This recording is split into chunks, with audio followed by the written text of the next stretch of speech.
Ya, perlu digarisbawahi. Bentar ya Pak si Tanggang ya, saya sapa dulu ini. Ada Bang Suma ini naik ini. Selamat siang Bang Suma. Siang Saudara Pastor Tom, salam kenal. Iya, kita udah sering diskusi kan Bang Suma ya. Iya. Thank you Bang. Bentar ya Bang Suma, biar kita dengar dulu Pak si Tanggang ini sebentar ya. Siap. Oke, Pak si Tanggang silakan. Masih berapa menit lagi Anda butuh waktu? 1 menit, 2 menit. Oh, kalau kalian mau obat seperti itu nggak bisa. Ini agak panjang. Makanya agak panjang. Nah, kalau kalian nggak mau sudah. Oke, lanjutlah. Jadi Tritunggal yang manis ini Pak si Tanggang ini ya. Ya makanya dengar dulu. Kenapa kalian begitu takut kalau aku menjelaskan? Sementara kalian tiap hari buka room sampai subuh aku siaran. Jadi tadi hubungannya dengan Tritunggal, dengan diri kita itu terdiri dari pikiran kita yang bisa diutarakan dengan perkataan Allah, firman Allah. Itu satu. Atau disebut dengan Bapa. Dan 2, roh. Roh kita ada, roh Allah Bapa ada. 3, badan, yaitu fisik, atau kalau di Islam bilang johir, secara johir. Dan jadi gini Bang, sebentar. Jangan dipotong Saya tanya dulu, berapa pribadi? Kan saya bilang tadi. Bisa ada saya ngomong Bapak dengar. Harus dipotong. Masa Abang yang kita mau dengarin sepanjang hari? Persingkat aja. Bukan sepanjang hari. Kasih 5 menit. Wih, 5 menit udah lebih dari 5 menit Bapak ngomong. Ya udah 5 menit lagi. Oh ya sudah. Oke, saya tanya pertanyaan ini aja Bapak jawab satu aja. Enggak, kenapa Bapak begitu takut dengan penjelasanku? Kenapa begitu takut lihat di room ini? Bukan, Bang. Ini sudah ada tamu kita Bang Suma di sini. Kalau memang Bapak kasih juga kesempatan beliau ngomong. Siapa? Bentar. Ini kan ada Bang Suma juga, ada tamu yang lain juga. Kasih juga kesempatan ngomong. Biarpun ada yang tamu, ya seharusnya kalau diskusi itu, kalau kita menjelaskan sesuatu itu udah lebih dari 5 menit ngomongnya. Udah lebih dari 5 menit Bang. Makanya saya tanya nih satu pertanyaan saja. Saya tanya satu pertanyaan saja. Menurut Abang, satu pribadi Allah itu atau 3 pribadi? Satu pribadinya 3. Seperti tadi. Pribadinya 3. Tapi Yesus adalah Bapa. Dengar, pribadinya 3 sama lah dengan pribadi kita yang terdiri dari roh, ya. Oh, jadi jasmani, Pak si Tanggang ini 3 pribadi ya? Pikiran, firman. Agak gini Pak. Kalau memang lebih Pak si Tanggang ini 3 pribadi, Oke, bentar ya. Udah segitu dulu. Biar kita kasih kesempatan Bang Suma. Jarang-jarang ini Bang Suma ini datang ke komal saya nih. Tahun lalu datang sekali. Ya kan? Tahun ini nggak pernah, baru kali ini lagi. Dulu masih zaman YouTube kita sering diskusi Bang Suma. Tapi saya belum open cam di situ. Iya. Bang Suma, apa yang mau dibicarakan Bang siang hari ini Bang? Iya, baik. Makasih teman-teman sekalian. Yang pertama terkait dengan penamaan Allah atau yang saudara-saudara sebutkan Allah. Ini ternyata masih belum memberikan bekas kepada teman-teman sekalian tentang seruan kami dari umat Islam agar supaya saudara Kristen ini menggunakan nama Tuhan atau gelar Tuhan sesuai dengan sumber daripada kitab yang semestinya kalau kita melihat ya dari gramatikal bahasa baik itu Yunani atau Aramaik atau sekaligus Ibrani itu tidak ada kata Allah di sana.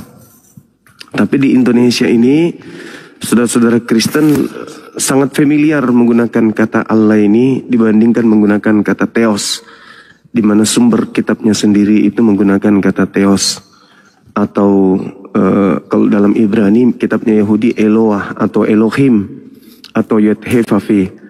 Namun Kristen ternyata lebih suka menyebut nama Tuhannya umat Islam. Itu yang pertama. Kemudian yang kedua terkait dengan Yesus.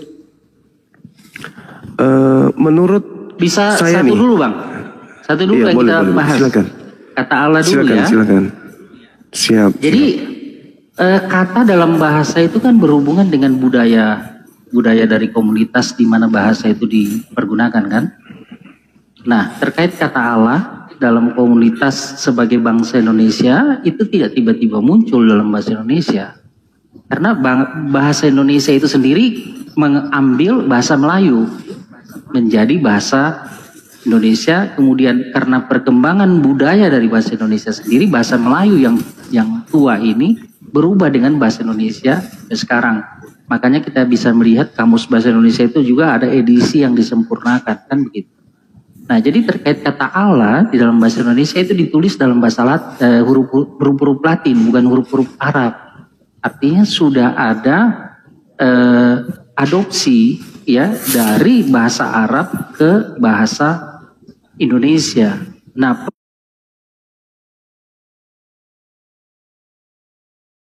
proses adopsi kata ini ke dalam satu bahasa itu melalui rangkaian sejarah dari kata itu dipergunakan secara umum dalam bahasa. Makanya kan ada istilah filologi yang mempelajari kata itu sejak kapan dipergunakan di dalam kerangka budaya itu sendiri. Nah, kata Allah sejak kapan dipergunakan dalam bahasa Melayu?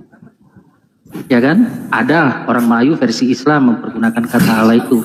Kemudian ada penerjemahan Alkitab, orang Kristen mempergunakan kata Allah itu, tetapi sudah bentuknya huruf-huruf Latin, 5 huruf tuh. Nah, kemudian bagaimana kata Allah ini menjadi kata yang diterima sebagai kata yang ada dalam bahasa Indonesia? Anda harus lihat sejarah penggunaan kata ini. Kata ini sudah menjadi bahasa yang umum, baik orang Kristen, non-Kristen, baik orang Islam sendiri. Kata Allah ini sudah menjadi bahasa yang umum, sudah menjadi bahasa Indonesia, bukan menjadi bahasa Arab lagi. Itu Bang Suma. Oke, baik. Itu alasan ya. Mohon maaf nih, saya harus mengatakan alasan orang kepepet gitu ya.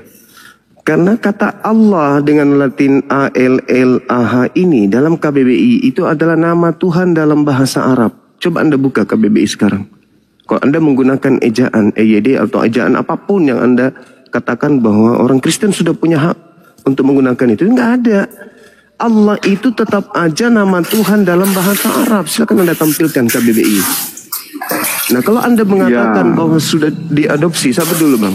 Kalau dikatakan sudah diadopsi, bukan diadopsi, karena memang penduduk Indonesia itu hampir 90% umat Islam. Jadi saudara-saudara setiap hari mendengarkan kata itu, karena umat Islam apapun yang terjadi mereka selalu menyebut nama Tuhannya. Kaget Allahu Akbar, bersin Allahu Akbar.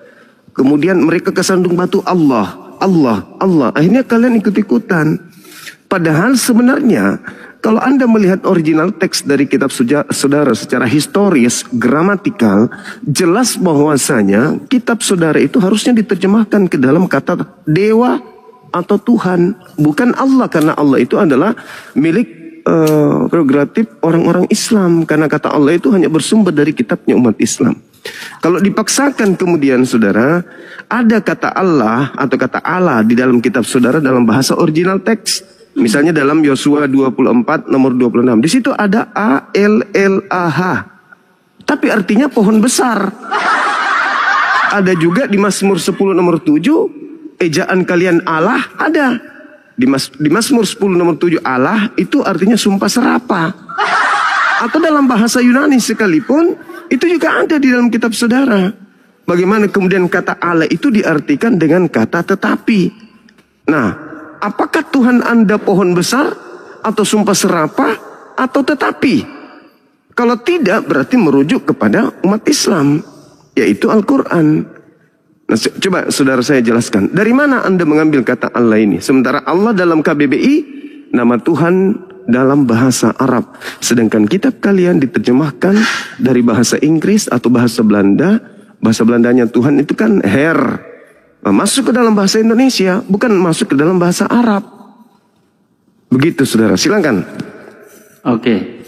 Jadi Bang Suma ini kan sudah menarasikan kronologi kata Allah itu dalam sejarah budaya bangsa Arab. Ya kan? Makanya dia menyebut huruf alif lam lam ha. Ya kan?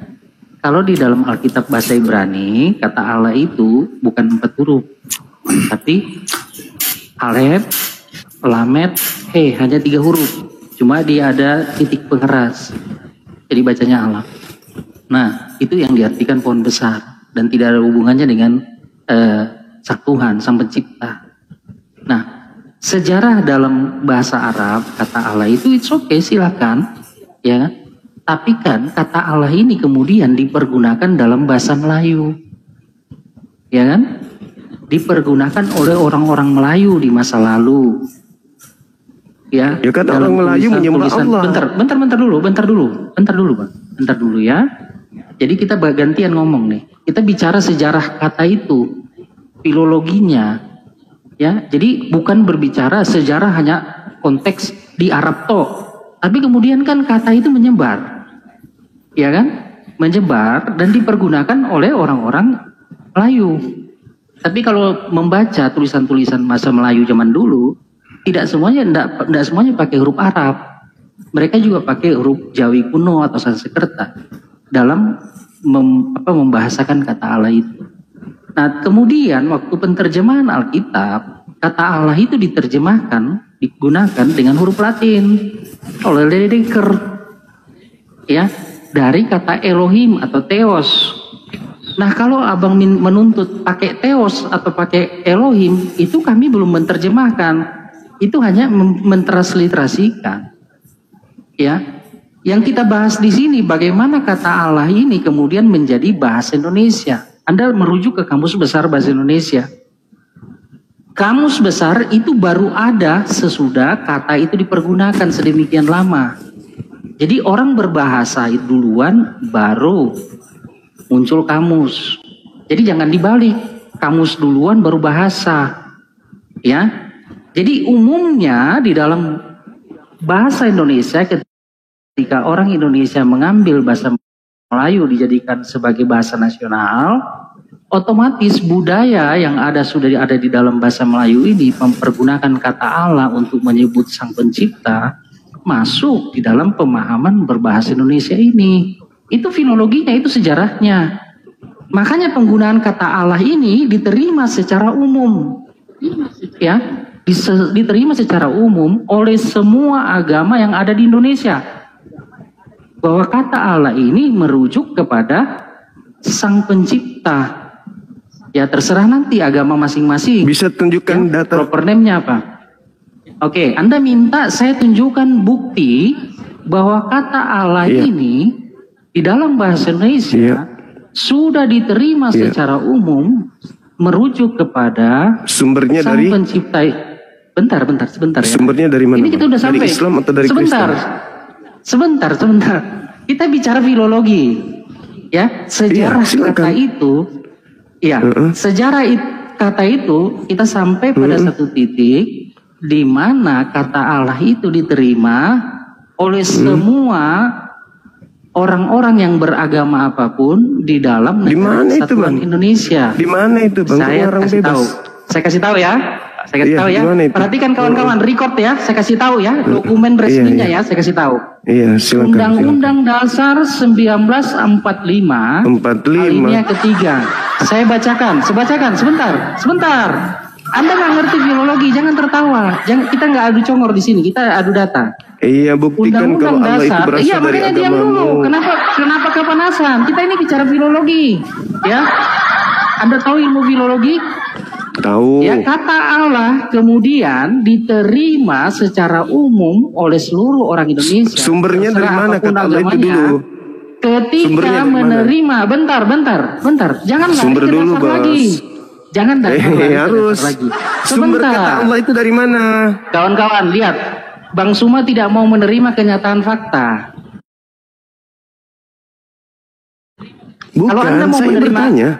Dari mana kata Allah itu masuk saya Indonesia? Waktu saya ngomong sekarang kan, Anda kan bertanya, mana buktinya? Anda bingung mau ngomong apa? Oke, sekarang kamu ngomong duluan, nanti saya lanjutkan. Kamu ngomong duluan, silakan. Karena kamu bingung. Kamu bingung mau Loh, kenapa saya bingung? gitu. Kamu yang motong saya Kamu kok. bingung. Silakan coba. Sumber sebelum Nusantara menggunakan kata Allah itu dari mana? Bang, ini Coba. kita... Sumber.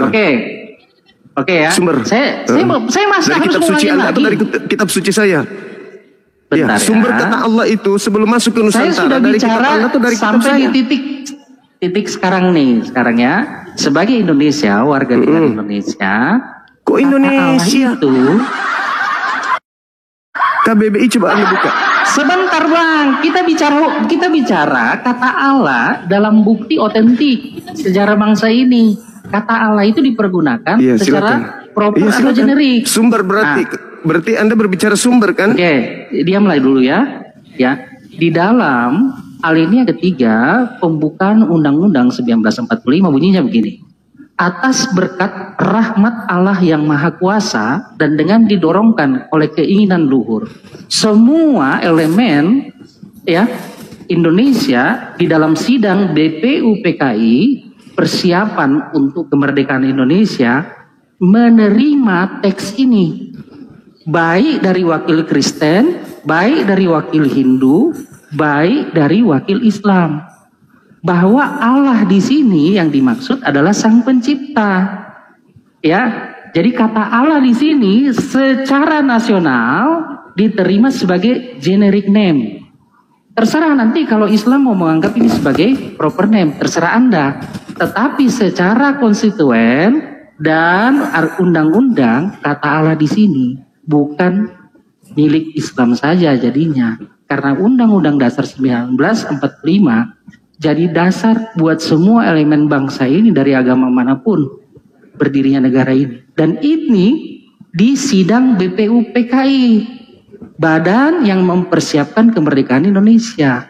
Dengan diterimanya ini berarti seluruh elemen bangsa Indonesia ya menerima bersepakat kata Allah yang Maha Kuasa adalah sebutan untuk pencipta.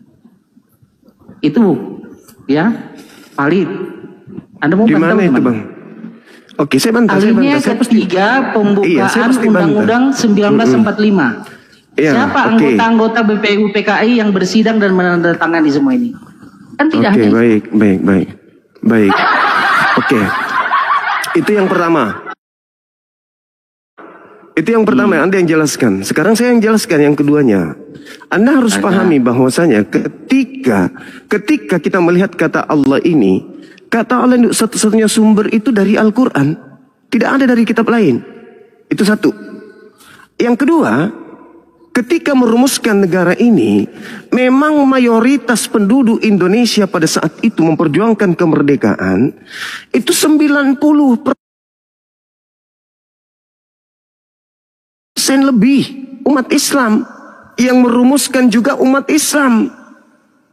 Semua yang merumuskan itu umat Islam. Yang hadir pada masa itu juga, adapun non-Islam.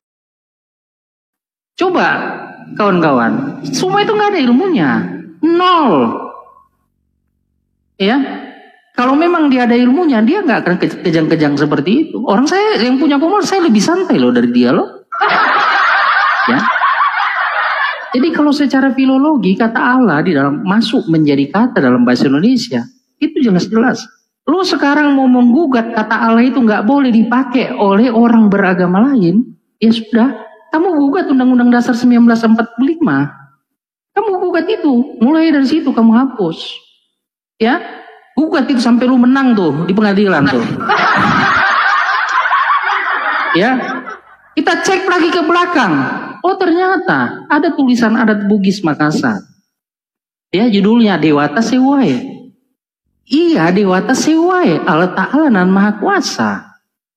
Tadi kok mengucapkan apa tentang kata Dewata? Tentang kata Dewa. Nah gimana tuh? Gimana tuh? Zuma. Kamu ngerti gak filologi? Filologi itu bicara sejarah kata. Lihat teks-teksnya yang kuno, literasi. Apakah memang hanya tulisan Islam yang menulis kata Allah itu? Seandainya kamu bisa berdiam diri sebentar saja, ya, mencret kamu di sini semua. Shalom Bang Binyo. Lanjut Bang Binyo, Bang Superlim. Dangkal sekali rupanya si Suma ini. Aduh. Kalau enggak dikit ngoceh terus dia. Shalom. Ya. Terlambat sih saya naiknya. Soalnya dia udah menyinggung soal bilang penjajahan. Penjajahan apa? Dia kan terjajah, Bang. Tapi kita lihat kan ternyata mentalnya dia penjajah. Ngoceh terus di sini. Berarti mentalnya dia itu terjajah oleh karena kehadiran Kristen. Itu logika sederhana. Kenapa dia begitu takut dengan agama Kristen? Kalau dia merasa terjajah. Apa sih? Aku mau nanya ke dia, apa sih yang dijajah ke dia gitu? Dan merasa dia terjajah. Ya. Jadi Suma, kalau kamu wawasan kebangsaan, bicara dasar negara dari para founding fathers, diskusi dengan saya. Ya. Jadi nanti Suma, kamu persiapkan dulu data-data arkeologi kata Allah itu di dalam sejarah Indonesia ya. Nah, supaya kamu jangan kejang-kejang kayak tadi, malu kayak saya yang jadi malu loh. Kok ada pendebat nomor 1 begitu? Aduh. Kalau saya ya, malu loh saya itu. Dikumal orang, mentalnya mental terjajah.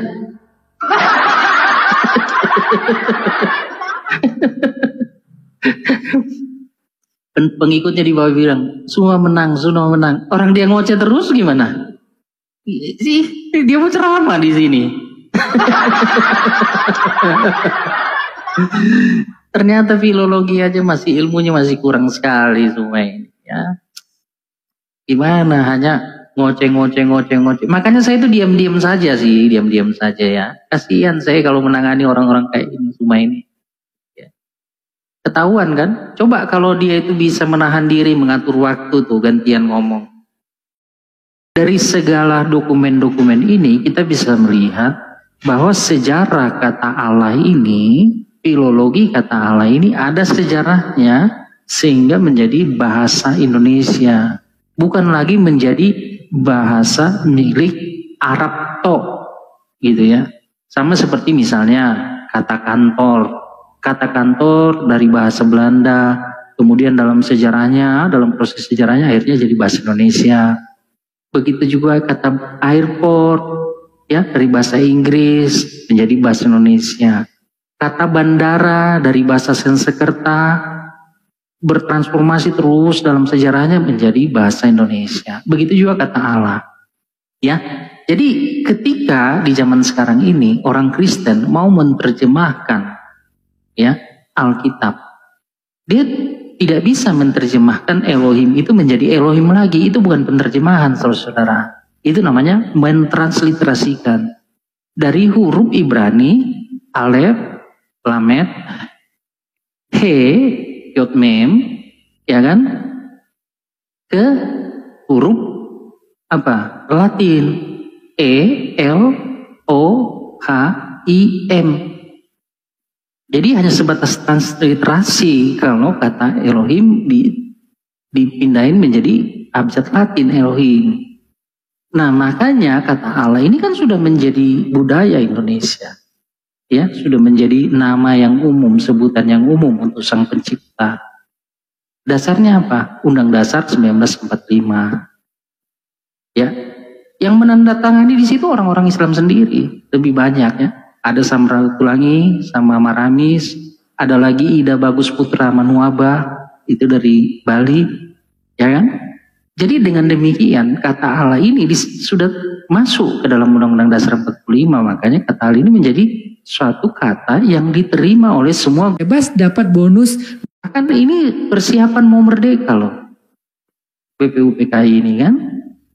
Ketika sudah merdeka, ini dijadikan dasar negara. Cara mengusut sesuatu itu, kata itu secara filologi ya begitu keilmuannya. Lihat itu Sedekah atau sepanjang zaman. Jangan Anda hanya melihat, oh dalam bahasa Arab. Ya kan?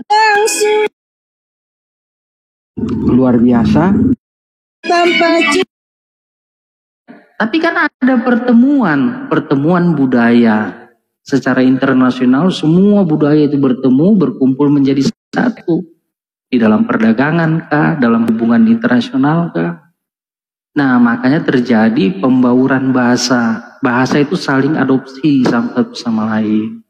Nah, di situ diperlukan ilmu filologi untuk mencari tahu kata ini dari mana asalnya. Dan sekarang dia sudah menjadi apa. Itu ya. Jadi kalau misalnya Zuma dan kawan-kawannya mau menggugat penggunaan kata Allah itu tidak secara umum lagi, hanya khusus untuk orang-orang seagama dengan Zuma, silakan gugat Undang-Undang Dasar 1945 itu. Silakan gugat itu. Paham ya? Jadi sejarah itu berhubungan dengan kata. Kata itu berhubungan dengan sejarah. Ya. Ada arkenya. Ada arkeologinya. Itulah ilmu filologi. Nah, banyak sekali orang-orang yang memiliki kedangkalan seperti Zuma dan kawan-kawannya nggak nyampe ke situ. Ditambah lagi dengan masyarakat yang tidak mau belajar.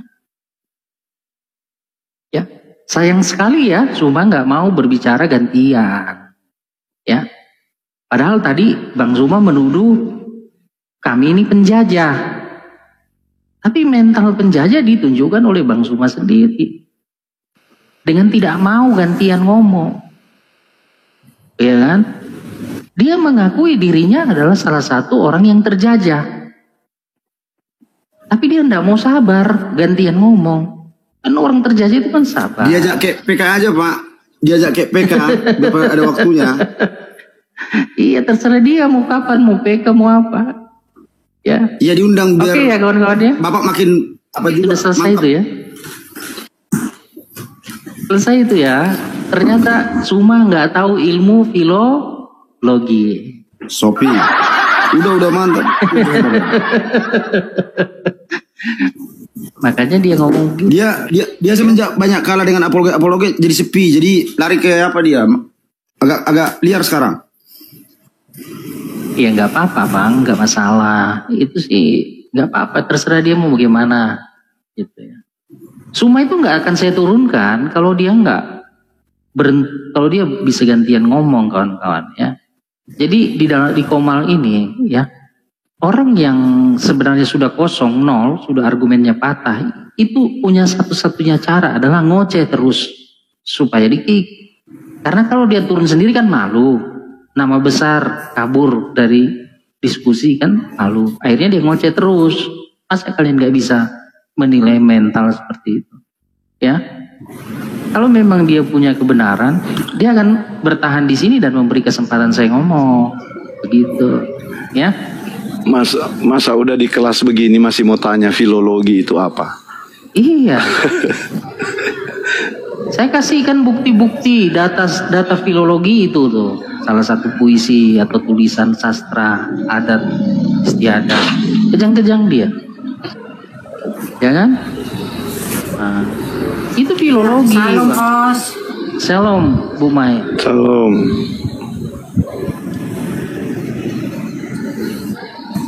Ya. Baru satu tuh Ya. data. Tolong besarkan dulu layarku host. Biar kita tahu dari mana asal usul Allah itu, apakah dari Islam?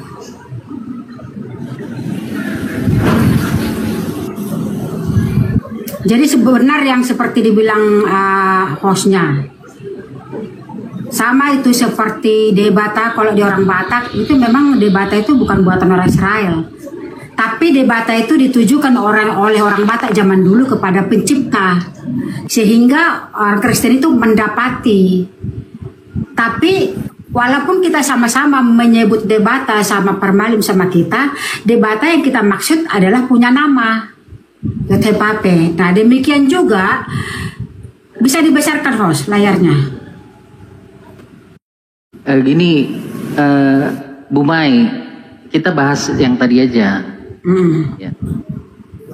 Iya, aku mau bahas yang tadi bahwa ternyata kata Allah di situ juga digunakan oleh orang penyembah berhala. Itu kan udah Ini ya, coba ini ya, ini coba ini. Enggak ini. Nah, aku ini dulu ya. Makanya aku bilang besarkan dulu ininya ya. Kan susah di ini. Next time lah baru ceramah Bu Mai di sini. Kita ini bicara ya yang didiskusikan tadi ya. Suma ada pengetahuan nggak dari diskusi tadi? Bicara filologi, Suma ada nggak datanya? Gitu. Jadi apa yang saya sampaikan ini coba dicek kawan-kawan ya, dicek apa arti filologi. Iya, bukan pertama kali ada atau bagaimana. Ya, filologi itu berbicara sejarah kata itu. Dari mana dilihat? Dari dokumen-dokumen, ya kan? Nah, dokumen-dokumen itu sudah saya kasih tahu nih, contoh.